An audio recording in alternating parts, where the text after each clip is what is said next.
Welcome back to Beards and Brews. This week's review is going to be Planes, Trains, and Automobiles, starring Steve Martin and John Candy. Fellas, this was a good movie. Yeah, it was pretty good. I had seen like snippets of this before, and I think I'd seen all of the very ending, but this is the first time I've seen it in its entirety. I enjoy this commuting film. It's got a little bit of stuff for everybody in there, and you got little Stevie Martin and the Candyman, bitch. But he's like the nice Candyman, the kind that doesn't, cut your little weenie off and throw it in the toilet. But he might. All right, so you're saying that he's the nice one. I love how fucking just 100% so kind that it's sickening. Oh, just his friendly rapport with everybody. Like he's like, he'll kill you with kindness. Yeah. You could fucking shit on this man's chest. He'd be like, well, look at that. Let me get you a thing of shower curtain rings and we'll send you on your way. Dude, that sounds like the perfect sidekick or whatever for like a horror movie. Gets like an arrow through the chest. Like, well, isn't that a thing? Let me get you a wet wipe. Yeah, he just takes a shower curtain ring and hangs it on the end of the arrow. It's made of ivory. The earrings, $5 a pair. His salesmanship, it was just through the roof amazing. It was just so funny. Like he just had like every trick in the book. He just like shelling those things out and just You mean lies? You didn't let me finish. Attracting every sucker in the tri-state area. Like, True. Now, gentlemen, this has, nothing to bearing on the plot, anything like that. What was your fucking defining moment for this film? Because I can tell you mine. Easily the defining moment for this is after he slides down that snow slope, whatever, and goes back into the rent-a-car office. Oh, shit. That little rant. Dude, you're fucked.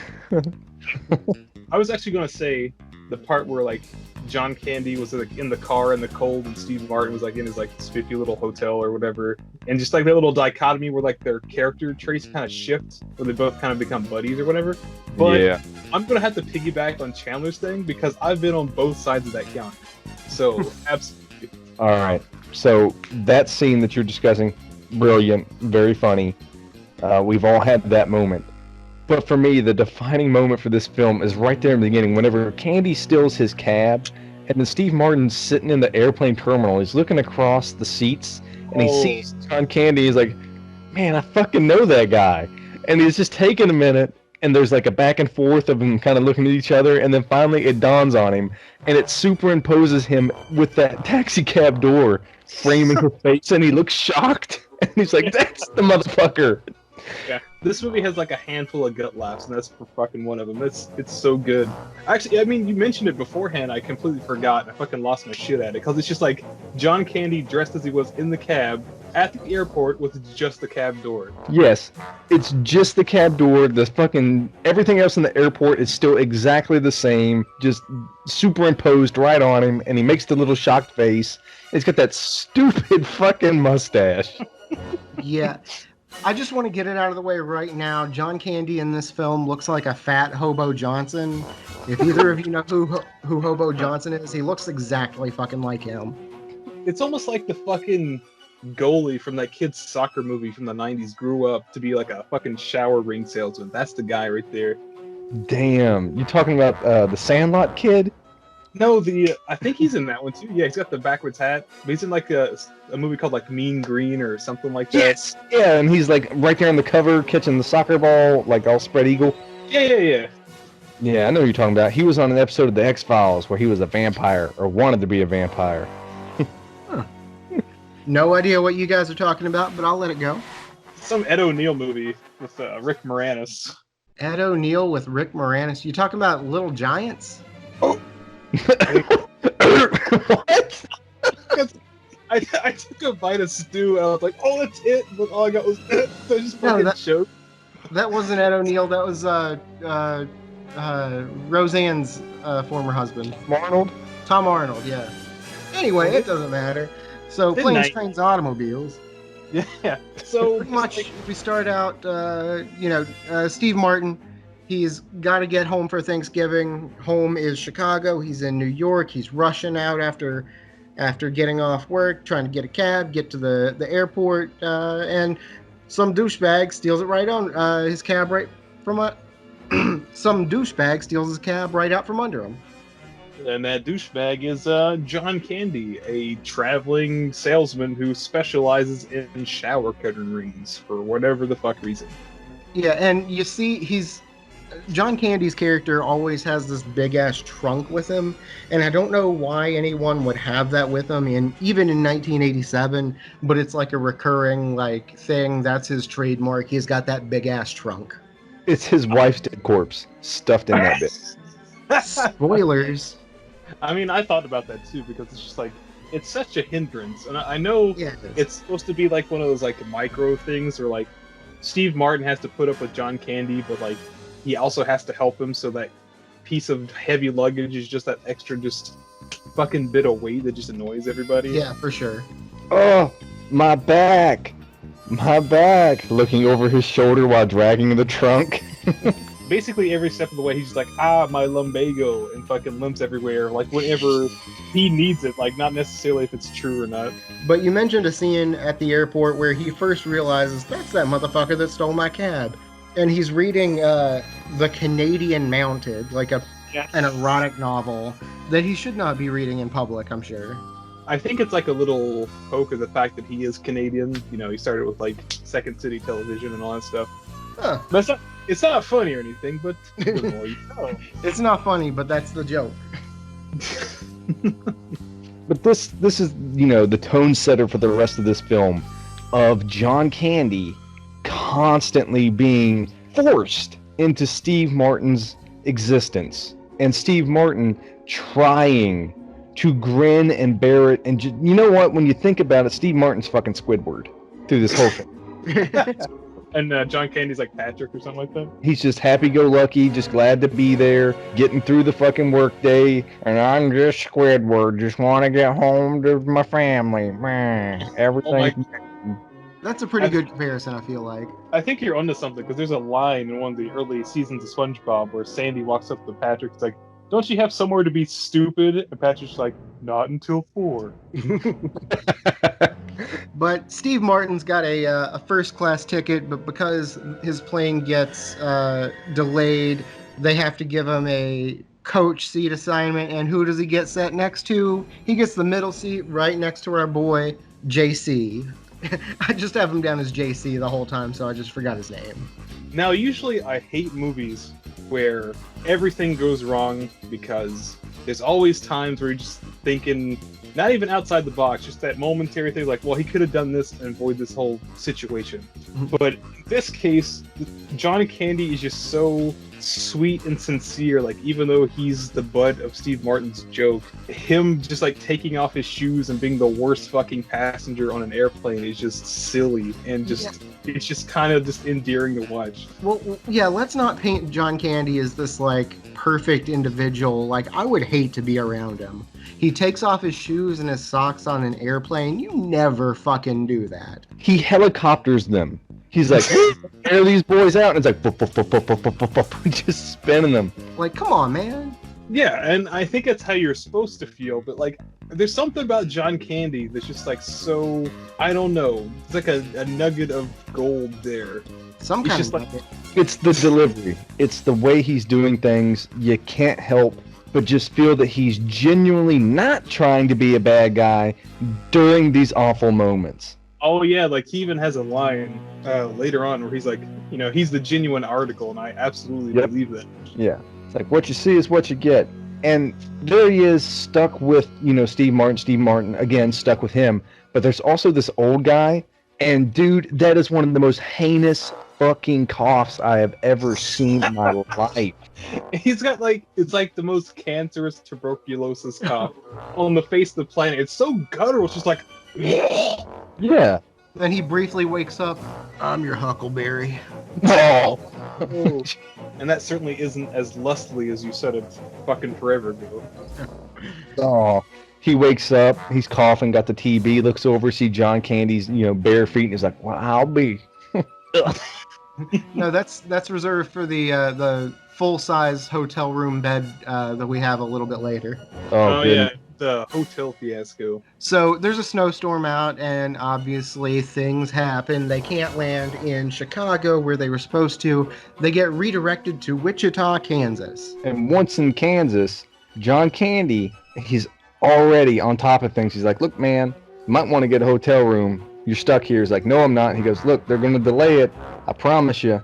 It's going to be easier to find a three-legged ballerina than a hotel room. And he's like, no, it's okay. And he doesn't listen, and John Candy is right. Yeah. And then he gets with him again. First of all, why would they send them from Chicago all the way to Wichita? Like, I have had to be sent because of inclement weather from like a city to a different airport, but it was like a 50 mile difference. We're talking a couple 100 miles here, several states away. There's no reason that in this snowstorm they couldn't land in, I don't know, Milwaukee or Springfield or Indianapolis, somewhere relatively. Wichita, fucking Kansas? Come on. Well, I think it's under the notion they land in Kansas, but there's no place like home. Correct. Yeah, they don't want to have to do a whole scene where they're like, oh, look, we're in Milwaukee. Is it like the Delaware joke from Wayne's World? That was completely the Wayne's World joke. But I just love, because we've both been there. Like, both of these characters are places like all of us have been. We've been so fucking irritated and pissed off at life, and we might have to like just scream in a parking lot with nobody around to hear us just to let it out. But we've also been that guy who's just kind of just like going with the flow. And like, you don't necessarily know what's going to happen next, but you have a little bit of that just je ne sais quoi, and just cruise along, and everything just kind of like falls into place. Hey, I know you've been up north, but you gotta cut out that French. I'm sorry. I got to go from French to ranch. That's right. Yeah. Douse everything in it. Crepes. Omelette du fromage. Next year. Anyway, so we have, I don't even remember who he was in this situation, like the innkeeper or whatever, but we've got the first of many Ferris Bueller entries into this this movie. We got Ben Stein. Any John Hughes movie is just filled with this like catalog of actors and actresses that just pop up all over the place. So Ben Stein just comes out of nowhere. He is the general operator, whatever they're called at an airport, and they do the overall announcements. And he's just like, yeah, all these fucking planes are not going anywhere. Fucking got him. And just has a really fucking crazy smirk on his face because he knew he just ruined everybody's day. Not just everybody's day, but it's 2 days before Thanksgiving. So that's a lot of Thanksgiving families that are going to have to find new plans. For real, for real. So they end up taking a taxi to this little fucking shitty motel. There's a lot that goes on here. We find out that like in his travels, John Candy has like racked up a bunch of these like basically IOUs from everybody that he's like made deals with. Mm-hmm. And they snatched that deal to go to this hotel in the middle of bumfuck nowhere. And he also calls a taxi. It's like this guy in a fucking pimped out GTO with a fucking pompadour the size of fucking Texas on his head, like this old fucking 50s dude. I feel like these are really two different types of travelers. Like, they're both really good at traveling, but in two different ways. Like, you've got Steve Martin, who is like the business traveler. He travels a lot, but only in first class, and he gets everything that he needs to with money. Where John Candy's character is like, he travels a lot, but it's always, coach. He's always got to do it for work. He's got to hit up all of his business associates, and he's always friendly with everybody. So, like, he's got this rapport with fucking everybody. Yeah, just being like water, just going where it takes him, man. Be like water, my friend.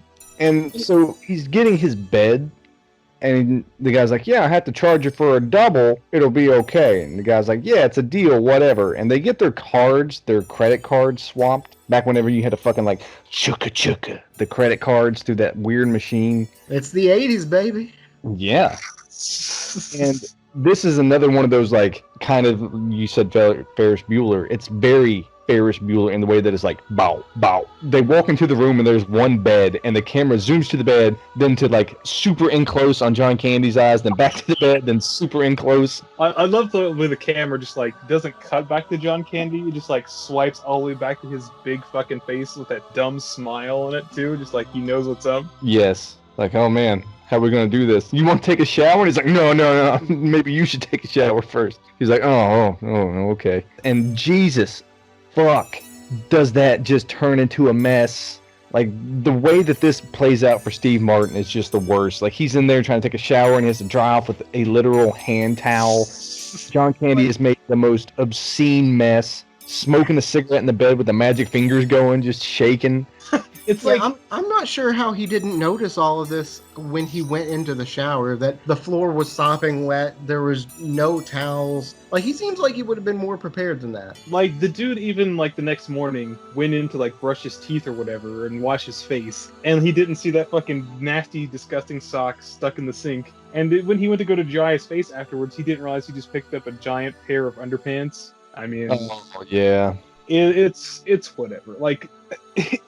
You find out like John Candy has just like a perpetual mess traveling with him too. He just always has like an assload of snacks, drinks, magazines, mints, just in his orbit around him. And wherever he settles, it's like a fucking disaster area. Yeah, like, I guess some beer cans exploded while he was getting the magic fingers.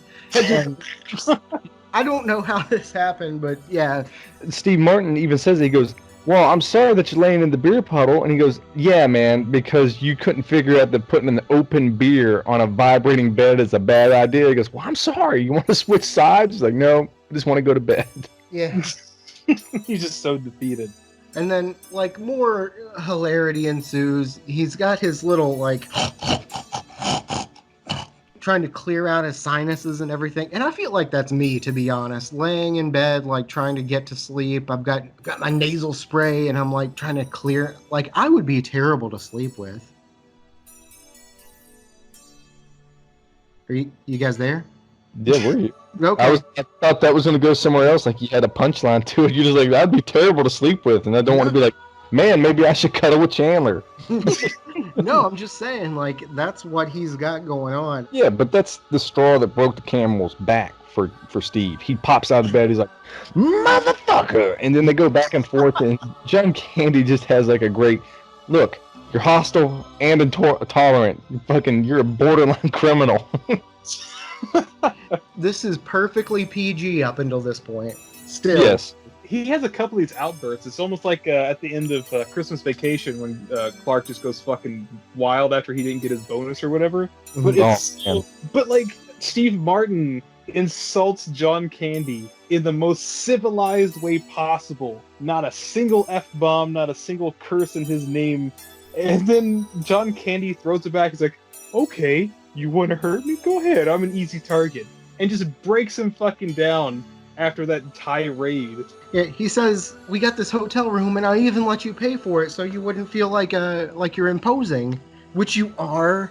I don't know, like, it's a really, really strong scene that helps to build this forged in fire relationship. These guys, they meet randomly. They don't, well, John Candy like anybody, but Steve Martin doesn't like him. And then throughout, via the hilarity and all these other super stressful situations, they become the best of friends, even snuggling with his hand between the pillows. Wait a minute. Those aren't pillows. Oh yeah, that Giants game last week. Oh, I tell you. Bears.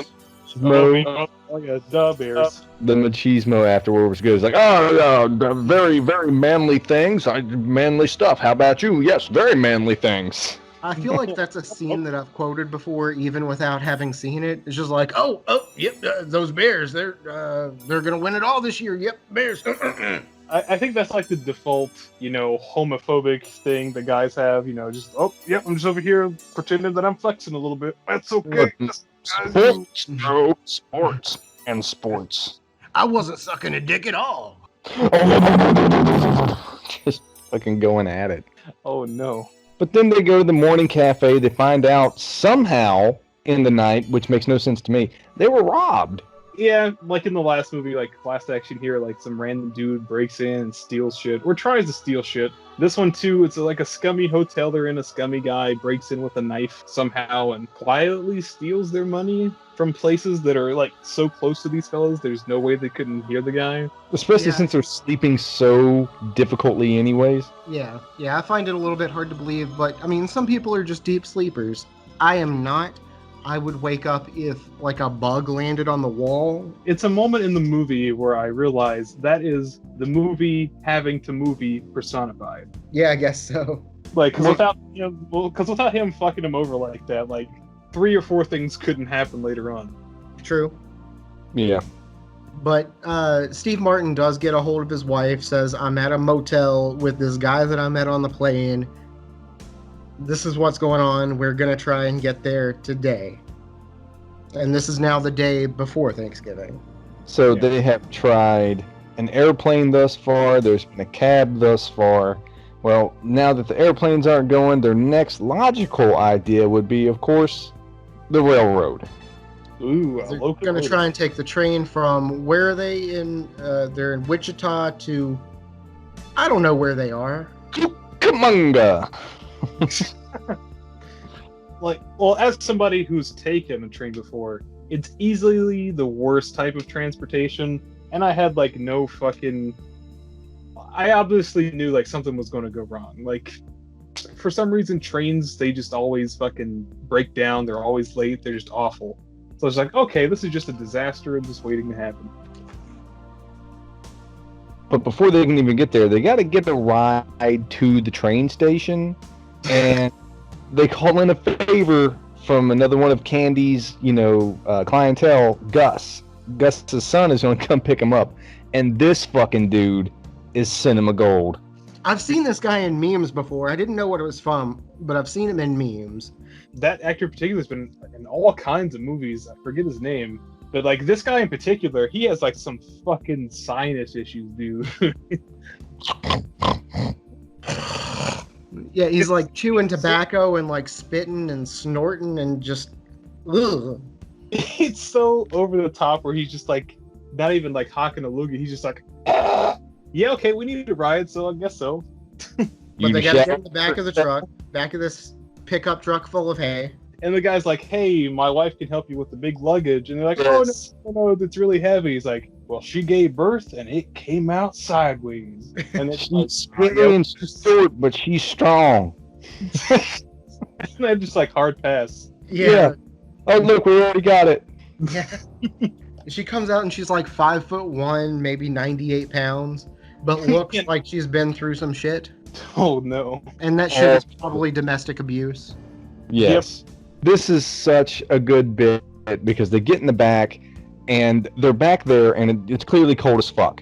And there's like a little banter between one another where Steve Martin looks over and goes, what do you think the temperature is? And there's a moment of silence and he kind of looks him dead in the eyes and goes, 1? Yeah, that was one of the key lines for me. I was like, all right, I like that. And then that's not even like the big thing. So Steve Martin's like putting on his nice leather gloves, and out from underneath the hay comes this vicious fucking dog. Yeah, that wasn't even his glove. Like, he forgot his back at the office. He just like found those in the back of the truck, and somewhere in that flatbed was hidden like a dog. And it fucking was like, making the classic dog snarly face. Mm-hmm. And it cuts to the end of the trip, and everyone's face is frozen in this weird expression, including the dog, whose face is frozen in this snarl. It's a wonderful bit. And he's just like frost covered, like frozen in that snarl. It is great. That's great. But here we are. They made it to the train station on fucking 50 miles from where they started in Wichita. And they just like, they had this moment of like, well, you know what? I got these 2 tickets, and unfortunately, hey, they're not together. And John Candy's like, shucks, we had a good time, but our adventure's over. Wink. Fucking immediately, the train breaks down. Yeah, just outside of Jefferson City, Missouri is, I think, where we're at geographically. Yeah. Yeah. They were on the train maybe 20 minutes, just long enough to get out into the middle of fucking nowhere. Something I like, while they're on the train before it breaks down, you see Steve Martin just like content, happy with life finally. He's talking to like the girl that's next to him that is not John Candy and is like, you going home for Thanksgiving? Yeah, me too. Yeah, life is good. And then life is not good. The pause. But life gets better, especially for John Candy, because he's got Steve to help him once again carry that trunk across a potato field. Oh my god. That's the fucking bellhop or whatever they're called, the train whatever dude comes up, he's like, yep, all you gotta do is walk all by yourself a mile that way across that field. We don't know where it goes. I'm sure the highway's over there. Hey, help yourself. See you later. Have a good one. Yeah. And then that's it. Yeah, just like, hey, all these people that we're responsible for, fuck them. Yeah. So the next segment is what? A bus? Yep. They have to get on Oh yeah. the bus. Now, one thing that I really like here is when they're sitting at the the bus station. Of course, Steve and John Candy reunite, and Steve Martin is back in his curmudgeonly mood, as you would be. And he's like, "You're in a pretty crappy mood, aren't you? You ever travel by bus? No? Your new mood's not going to improve much." Yeah, he's like, your disposition is not going to be very good after this. Yeah. Cut to the bus interior. Oh, it's a fucking zoo in there. Some kids hopping around with like one of those little twirly things. They got like some, like, I guess young couple just like fucking making out like crazy. Mhm. People are singing, just hooting and hollering, just like it's just a big mess on wheels. And this is another Ferris Bueller-ism. When they're making out, the guy, I think it's the guy who says, "Won't you take a picture? It'll last longer." I'm pretty sure that's another line from Ferris Bueller. Maybe so, but like I love John Candy's reaction to it because Steve Martin just like pseudo embarrassed, and John Candy's like, "Oh, busted." You got busted. And Steve Martin's character is like, what? He's like, I wasn't looking. He's like, I didn't want. And John Candy's just like, heh. And Like, it was right in front of me. Her head was practically in my lap. yeah. And to show like what kind of guy John Candy is, he has in the next scene somehow united this bus. He's like, all right, everybody, next song in the sing along. Who's got one? Steve Martin's like, oh, I've got one, and starts to sing like Nights in White Satin or some shit. Who knows? It's a very elegant song. Do not talk about the Moody Blues with that tone. Is that what that was? Nights in White Satin. No, that was not the Moody Blues. That was not Nights in White Satin. I don't know what Steve Martin was singing, but it wasn't Nights in White Satin. It was like some old Kroner tune or something. That's what it sounded like, and everybody was just like, "What the fuck?" What? Yeah, they looked back like, and, okay, boomer. Yeah, and John Candy's like, "Flintstones, meet the Flintstones." And everybody Everyone piles in. Cut to Con Man Candy in the next like little area they stop at is a I guess for a layover or whatever. They're going to try to catch another flight, but there's still no flight, so he starts just carny selling these earrings. Yeah, I think they're in St. Louis now. They made it to St. Louis. Yes, like he's straight up lying to these people, but I just love that he just has all this shit in his pocket already. Like he's practiced it, he's got it down to a fucking art, and he can just see every sucker walking by. Like, oh, this is Barbara Walters' diamond earring. This is Walter Cronkite's mood ring. Yeah, something about like, oh, this is like the Ming Dynasty earring or whatever. Oh, not the actual ones, but very good replicas. Yeah. Yeah, he's got a spiel for every mark out there. It's wonderful. Yeah, these like teenage girls. Yeah, you could pass for 18 or 19, which that is what it is. Cha-ching. And they just throw money at them. And then like after like he hustles some pretty sizable dough for the 80s. Like he made like what, like $250? I don't know. I just have that he has over 100 beans. That's a lot of beans. Yep. Well, they use the extra cash. Like John Candy and Steve Martin, they like sit down at a diner again. They just kind of like eat and mull over like their next bit of adventure. But like Steve Martin is just very adamant, just like, no. I'm in a major city now. I can take care of myself. This is where we part ways. Yeah, I think we can both get to where we're going faster if we go individually, is the way that he put it. And John Candy gets a little bit offended by it. Yeah, it's a little bit of heartbreak for some reason. Like, I know like he's a big teddy bear, but like he's still a stranger at this point. It's only like overnight. Well, he's only a stranger in the eyes of Steve Martin towards Candy. Candy has already embraced this man as he embraces everyone as just family. Oh, like when like an extrovert adopts an introvert. He's like, you're mine now. Yeah, he's like, all right, man, we're going to get through this together. And now he's basically saying, no, I've got this on my own, which he clearly doesn't, because this gets to be that scene that you guys are talking about, and it's fucking great. So Steve Martin rents a car here. They're in St. Louis. That's not a far drive. St. Louis to Chicago. He can do that in, an evening. So he's got the little ticket for spot 75. He gets out there, looks at his ticket, looks at the blank spot, sees that the shuttle that took him out there is leaving, and he's just like, mother fucking dicks! Dicks! And he has to march himself all the way across town back into that place after he threw his ticket like a dumb shit. Because I even made a note of that when he did it. I was like, that's fucking stupid, bro. That's your receipt. Don't do that. He had to trek back 3 miles over that entire parking lot, along highways, and even across the tarmac somehow. Yeah, and he, like, at one point, there's this little slope, snow-covered slope, and he has to walk down it in his, his nice suit that evidently he's been wearing for like 2 days now.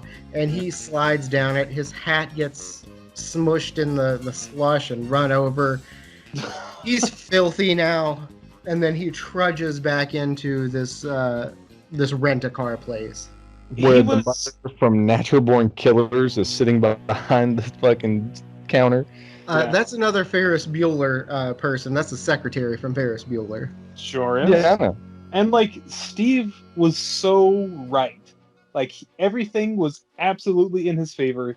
He had been fucked over super, super hard. And he was on the right side, but as Brady mentioned, he threw his fucking receipt away.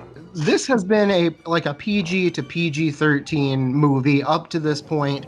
Now we throw it all the way out the fucking window. This is a hard R now. It's okay, the kids have fallen asleep for boredom. It's time for the adults to shine. Man, pure venom. Pure, like, he is a snake-faced man at this point, like, spraying his venom. I'm going to say the whole monologue, if that's cool.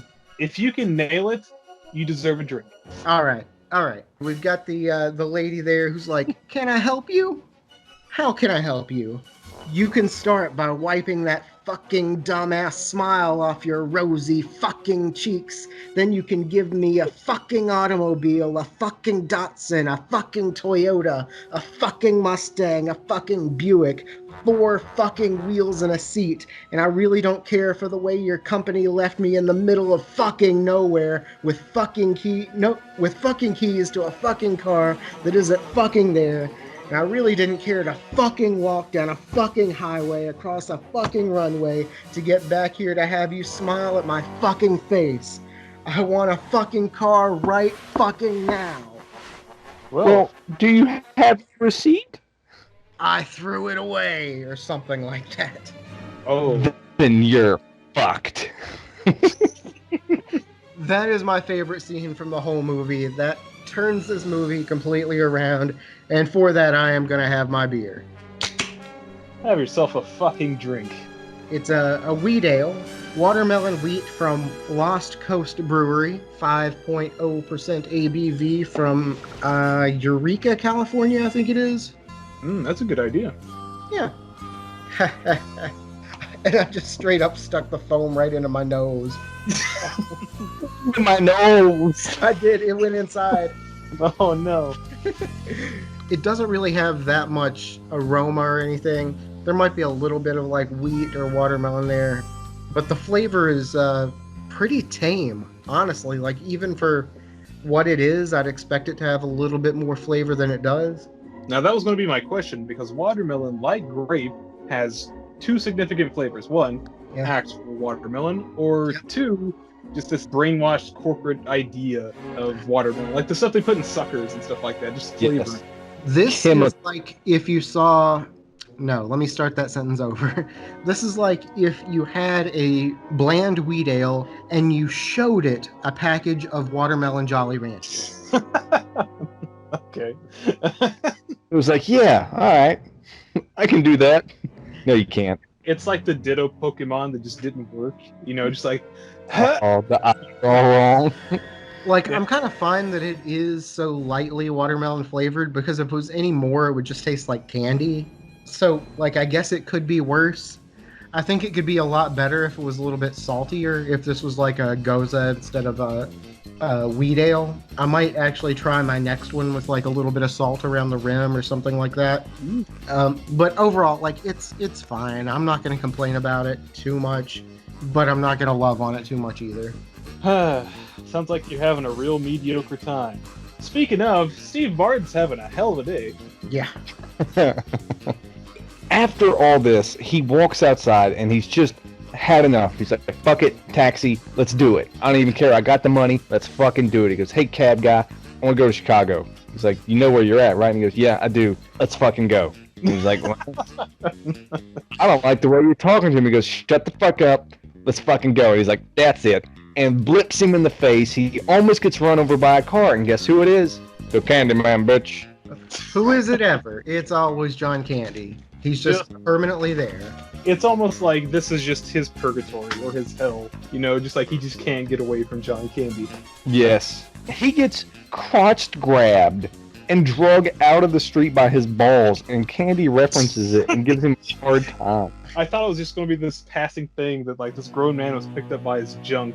And then, like, as they were driving, he's like, huh, never seen a grown man get picked up like his testicles like that. Well, like, John Candy demanded that the guy help him up, and he just helps him up, like, one-handed, but right by his nuts. And from that point on, he talks a little bit higher, at least for a while. Now we get, like, a road trip bit, which is fucking solid. This car is one of the highlights of the film. The seat bit, the I can't reach my feet, the little argument they have where he's like, no, you're not taking your fucking shoes off because your feet stink. He goes, oh, you're so perfect and odor-free. Well, you play with your balls a lot. He's like, what? Well, yeah, you're always playing with your balls. You know what I could use right now? And he goes, more balls and a few extra fingers? And at this point, I'm thinking, these guys are married. Like, they're no longer, like, adversaries or even friends. They're just fucking hitched at this point, because those are the exact same arguments you would have with your wife. Yeah, you don't tell a stranger that he plays with his balls too much. Hey, look, he's honest. He's the genuine article. Yeah. Genuine. And he's got to, like, take off his parka because he's hot, so he's, like, leg steering, and he's dancing through the mess around. Things are escalating, and he goes down the fucking wrong way of a one-way highway, and he doesn't use his brakes. Yeah, during this time, Steve Martin decides that he's going to take a nap. So, you know, he takes off his jacket, throws his wallet in the glove compartment for some reason, and goes to sleep for a while. And, like, things just happen whenever John Candy is driving. Oh, yeah. I feel like Steve Martin passed away for, like, 5 minutes because so much loud shit is happening right next to him. It's impossible for somebody to not wake up. Like, he blasts on the horn by accident. He tussles around in his seat. And he's got one of those, like winter jackets, so when you move, you sound like you're fucking zipping a zipper all the fucking time. Yeah. It's just, and he's driving with his fucking fat knees and everything, just making a big kerfuffle. Yeah, like, he skids on something and does, like, not even a 60, like a 720. And he's like, oh, we almost hit a deer. And when he drives back, he accidentally drives back up the on-ramp to get on the interstate, so he starts driving back in the other direction. It's going to make terrible time, but he's also driving head-on into 2 tractor trailers at some point. And when he goes between these two things, the ears get knocked off, and we get like a Home Alone / Devil reference, and it's amazing. It's great because it's so fucking ridiculous, but you get a moment to realize how serious the situation is. And I guess it only happened in a split second, but in the mind of Steve Martin, he realizes that John Candy may be Satan himself. Yeah, just out to get him. And it's fucking great. Yeah, there's a lot of, like, this movie is mostly situational humor and maybe a little bit of, like, slapstickiness. This is just sight gags. You've got, like, the little blink, the little flash where Steve Martin becomes a skeleton, John Candy becomes the devil, and then at the end of it, you see them pry their fingertips out from, like, the dashboard where they've been grasping them so strongly. Yeah, that is a good little scene because there's, like, of him, like, popping the fingers out. And the steering wheel that John Candy was holding was, like, folded in half forward. Yeah, that too. But shout out to the prop department for putting John Candy's shitty little mustache on the skeleton just for fucking people. Yeah. They somehow come through this alive. They step out, the luggage, everything. They're going to pick all that up. And you can just hear in the background. And you already know. I knew the moment I saw John Candy go to flick that cigarette out the window and it go in the back seat, I knew that this car was going to catch on fire. But it's just, I think what makes it work the best here is just the timing. Because, you know, they had this huge traumatic event. They just have a moment where they can just sit down and just be like, oof. And, like, right when that, like, little dip in excitement happens, it's just like, well, shit. Yeah, like they're sitting on John Candy's trunk, and one of my favorite things is like they both individually look back and see the car on fire, and then they just turn back and is like, huh. The other turns back to look at the car. Yep. And like it takes a second for both of them to really process or start to care at this point. Like, it doesn't crop up until Steve Martin realizes that there was a swap of the credit cards earlier, and John Candy, being the good guy, he obviously didn't steal it, but he realized that he had it in his possession, so he slipped it back into his wallet, which is unfortunately still in the glove compartment in this now burning car. Yep. And all their money's burnt, all their fucking credit cards are burnt, everything's burnt, but they still get this car running somehow, and they make it to a hotel, and they're trying to rent a room with melted credit cards. And the guy's just like, listen, man, I don't own the place, I just work here. You know? He's like, listen, can I give you $20 and this super nice watch? He's like, yeah, but this is my room. Fuck you, John Candy. And he storms off, and John Candy's like, I got $2 and a Casio. Sorry, I'm going to say no. So he goes back to like try and sleep in this burnt automobile, which is now a convertible. Basically. But for some reason, like, even though it was a super dick move for Steve Martin to, like, invite him into the hotel room, John Candy's a big guy. And he seemed very well off. I feel like I don't think he would have frozen to death, to be honest. Like, I just saw him just, like, him sitting in that burnt seat with, like, his little, like, hat and his giant coat. He was just, like, perfectly just, like, Snorlaxed right there. Oh. But at the same time, they wanted to show you that there was already snow gathering on his mustache. It was like frosting. It was the 80s. And he's like, hey, you big fella. Gosh, I'm mad at you, but you don't deserve that. Get in here and eat fucking Doritos and chug this liquor with me. Yeah, I guess he had like, was that from the mini bar, I'm guessing? Yeah, dude, they just fucking destroyed it. That's not the only thing they wind up destroying there. Jesus fucking Christ. Yeah, they made a mess of that fucking hotel room. Well, this is like the moment where their personalities kind of congeal, and they're just more than just traveling buddies. They're like actual buddies. Yeah. You know, John Candy in the car, he has that moment where he's just like, oh man, maybe I am like a little bit of like a loudmouth, you know, always in your face kind of guy. And Steve Martin realizes like, man, maybe I'm an uptight piece of shit sometimes, and I can try to just go with the flow too. And I realize that John Candy's orbiting mess that's always around him, even on the dashboard of the car, on his specific side, even when they switched, made it to Steve Martin's bed when they finally made up. Yeah. Like, he's just covered in Doritos, small liquor bottles, snacks, just what the fuck ever. Like, they're finally a unit. Yeah, there's like this unit. Absolute unit. There's this banter to where you can see that they're you know, I don't want to be like more than friends, but they've finally hit that stride, and he's like, this is who he is. He's a good guy, you know, and I understand him now. And the movie kind of jumps along at this point with them driving, getting pulled over, car gets impounded, so now they have to catch a ride in a fucking truck, in the back of a cheese truck. Oh yeah, this guy, he's like, he pulls up and he's like, my friend doesn't like it when anybody rides up in the cabin with him. And he just looks out and he's like, absolutely on meth. No doubt about it, this trucker is on meth. But that was the style in the 80s, wasn't it? Yeah, dude, like, fucking bunch of speed and drove. Yeah. So they ride back in the back with the frozen cheese. To be honest, I know it's not the best accommodations, but given what they've just been through, it's not bad. They're out of the weather.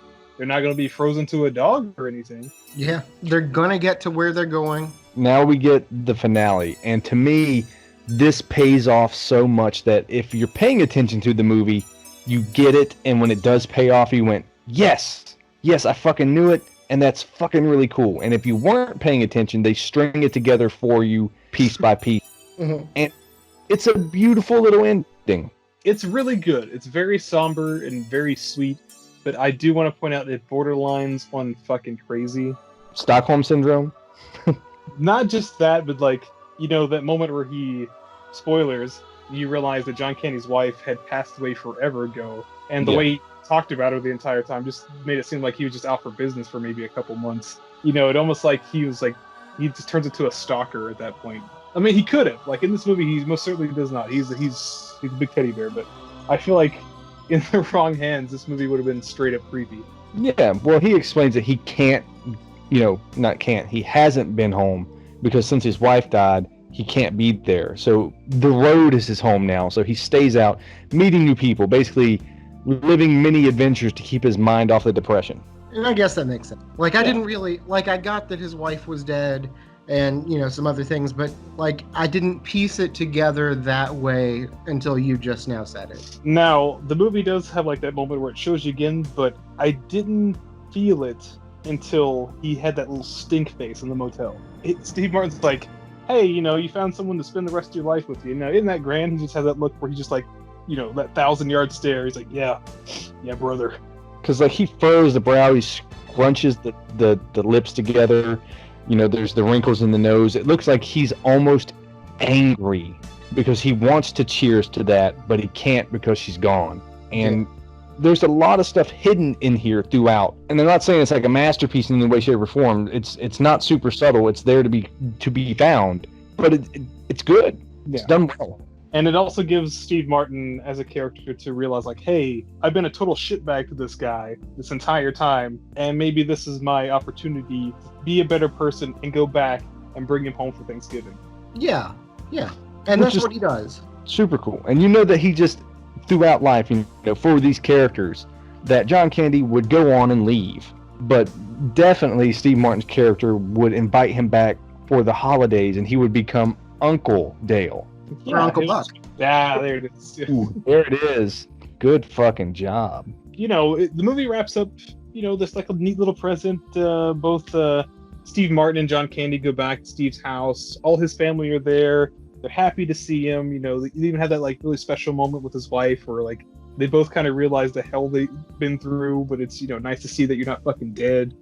I'd like to introduce you to a good friend of mine, and she already knows his name. Of course it's you. Come on, get in here. Yeah, I love it.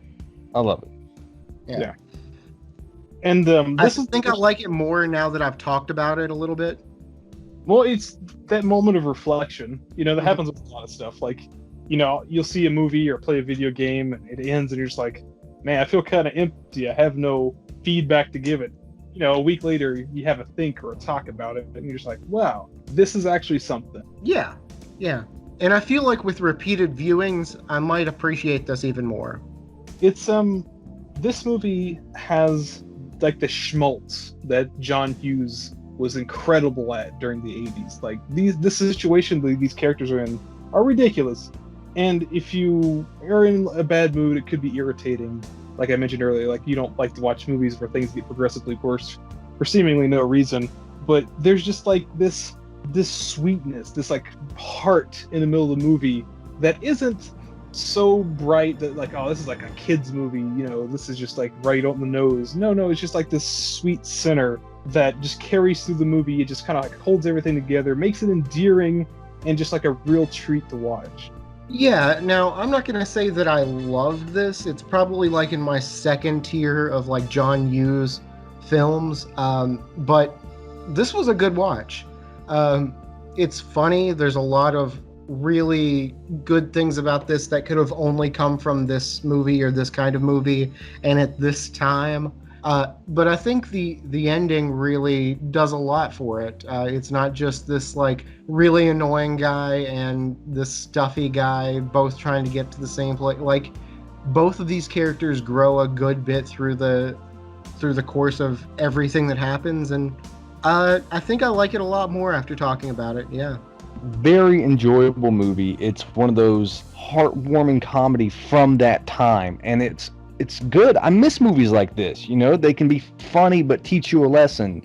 Be kind and understanding. Not everyone has it good but can be good. And all you got to do is say, all right, man, I'll give you a shot. And on that note, That was Planes, Trains, and Automobiles. If you have any strong feelings about the movie or the podcast alone, leave it in the comment section below. Make sure you hit that like and subscribe button. Be sure to hit that little bell icon too, so you know next time we've got another one of these brewing. Get out there and follow us on all of our social media. We got them Twitters, we got them Facebooks, we got the Instagram, we got our Reddits, we got an administrator constantly pooping out new stuff for you guys. So make sure you get there and check it out. And so we don't have to delay your flights on Thanksgiving. Join us next week when we have Mortal Kombat!